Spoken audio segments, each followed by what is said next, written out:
प्रिय दर्शकों नमस्कार। 7 सितंबर 2024 गणेश चतुर्थी के दिन किया गया एक छोटा सा उपाय आपके बच्चों की शादी में आ रही बड़े से बड़ी अड़चन को दूर करके एक दिन में विवाह होने का योग बना सकता है। यदि आप अपने बच्चों की शादी को लेकर चिंता में रहते हैं, परेशान रहते हैं, बहुत ज़्यादा आप प्रयास कर रहे हो, लेकिन फिर भी शादी के लिए रिश्ता फाइनल नहीं हो पा रहा है, तो ये वीडियो आपके लिए है। आज जो उपाय मैं आपको बताने वाला हूं, यदि ये उपाय आपने अच्छे से समझकर मेरे द्वारा बताए गए तरीके से कर दिया तो विश्वास मानिए आपके बच्चों की शादी के लिए कोई न कोई अच्छा प्रस्ताव जरूर आएगा और शादी फिक्स हो जाएगी। कई बार सिचुएशन क्या होती है, कुछ बच्चों की जन्म कुंडली वैवाहिक दृष्टिकोण से इतनी कमजोर हो जाती है कि विवाह में लगातार अड़चनें बनी रहती हैं और कुछ बच्चों के ऊपर पितृदोष बन जाता है, जिसकी वजह से विवाह में लगातार विलंब होता रहता है। और कुछ बच्चे ऐसे होते हैं जिनको नजर दोष लग जाता है या फिर शादी बंधन दोष लग जाता है, जिसके कारण शादी में लगातार अड़चनें आती रहती हैं। तो प्रिय दर्शकों, ऐसी सिचुएशन में रिश्ते आएंगे, बातें चलेंगी, लेकिन कोई भी बात, कोई भी रिश्ता सफलता तक नहीं पहुंच पाएगा। और मान लीजिए यदि रिश्ता फाइनल हो भी जाता है तो बिल्कुल एंड में जाकर बात बिगड़ जाएगी। कभी लड़की वाले मना कर देंगे, कभी लड़के वालों की तरफ से ना हो जाएगी। देखने वाले आएंगे, देख कर चले जाएंगे, लेकिन किसी भी प्रकार का पॉजिटिव रिप्लाई सामने से आपको मिल नहीं पाएगा। आप इंतजार करते रहोगे, कुछ ऐसे रिश्ते आएंगे जो आपके लेवल के नहीं हैं, आप अपनी तरफ से मना करते रहोगे, और कोई ऐसा रिश्ता जो आपके लेवल का है, आप करना चाहते हो, तो वो रिश्ता सामने से पक्का नहीं हो पाएगा। तो ऐसे में बच्चे तो परेशान होते हैं, लेकिन बच्चों से कहीं ज्यादा परेशान माता पिता हो जाते हैं। तो चिंता करने की आवश्यकता नहीं है। गणेश चतुर्थी के दिन भूमंडल पर एक ऐसा शुभ संयोग बनता है, इस शुभ संयोग में ये उपाय आपने जरूर करना है। उपाय बताऊं इससे पहले आपसे निवेदन करना चाहूंगा, यदि आप मुझसे लगातार जुड़े रहना चाहते हैं, विवाह से रिलेटेड शास्त्र सम्मत सटीक जानकारियां प्राप्त करते रहना चाहते हैं, तो अभी इस चैनल को सब्सक्राइब कर लीजिए और बेल आइकन को भी प्रेस करके रखिए, ताकि हमारी आने वाली इसी प्रकार की नई वीडियो का नोटिफिकेशन आपको मिल सके और वो वीडियो आप आसानी से देख सकें। तो प्रिय दर्शकों, ये उपाय आपने 7 सितंबर 2024 शनिवार के दिन करना है, क्योंकि अब की बार जो गणेश चतुर्थी है वो शनिवार के दिन बन रही है।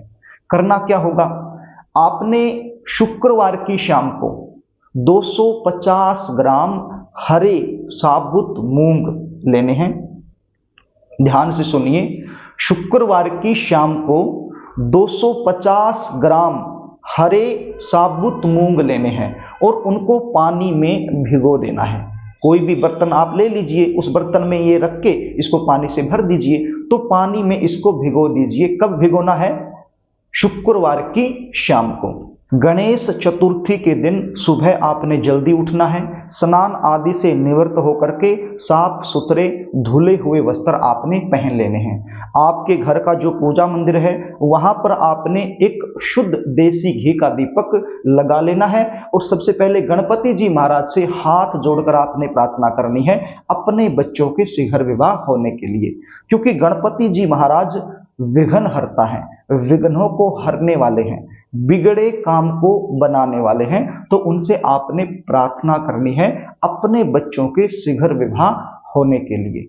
अब ये जो हरे रंग के मूंग आपने शाम को जल में भिगोए थे, तो आपने ये हरे रंग के मूंग जल से बाहर निकाल लेने हैं और इन हरे रंग के मूंगों में लगभग 100 ग्राम गुड़ आपने मिला लेना है। गुड़ को आप पहले कूट लीजिए, अच्छे से उसका चूरा बना लीजिए और फिर ये गुड़ आप इन हरे रंग के मूंग में मिला लीजिए। जब ये गुड़ आप हरे रंग के मूंग में मिलाओगे तो ये आपस में चिपकना शुरू हो जाएंगे, एक लड्डू टाइप बनना शुरू हो जाएगा।